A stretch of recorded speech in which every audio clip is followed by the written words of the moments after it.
La Chine et le Venezuela entretiennent des relations diplomatiques depuis près d'un demi-siècle. 9 ans après le passage officiel à un partenariat stratégique global, Beijing et Caracas s'apprêtent à conclure de nouveaux accords dans des secteurs clés. Le Venezuela possède les plus grandes réserves de pétrole brut au monde, mais les sanctions internationales nuisent à ses exportations.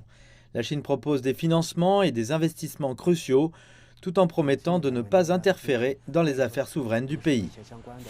Pendant longtemps, l'économie vénézuélienne a été fortement dépendante du pétrole. Avec la normalisation de la politique intérieure, le secteur pétrolier a besoin d'une injection urgente de capitaux, ce qui contribuera à relancer l'ensemble de l'économie nationale. Pour la Chine, le secteur énergétique vénézuélien offre d'énormes possibilités d'investissement et les entreprises chinoises ont déjà beaucoup d'expérience dans ce domaine. Le Forum économique mondial indique que les échanges commerciaux entre la Chine et l'Amérique latine ont été multipliés par plus de 20 au cours des 2 dernières décennies et qu'ils devraient dépasser les 700 milliards de dollars américains d'ici 2035.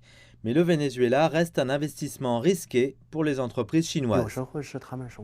Parfois, des investissements normaux de la Chine peuvent être surinterprétés comme une manœuvre politique au Venezuela, ce qui peut constituer un facteur de risque.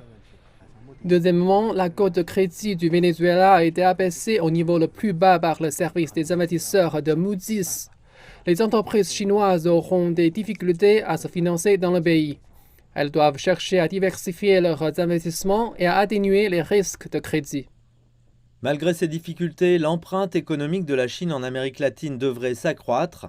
La Banque mondiale a conseillé aux décideurs politiques d'attirer davantage d'investissements en maintenant la stabilité économique, en améliorant les réglementations douanières et les agences de promotion du commerce.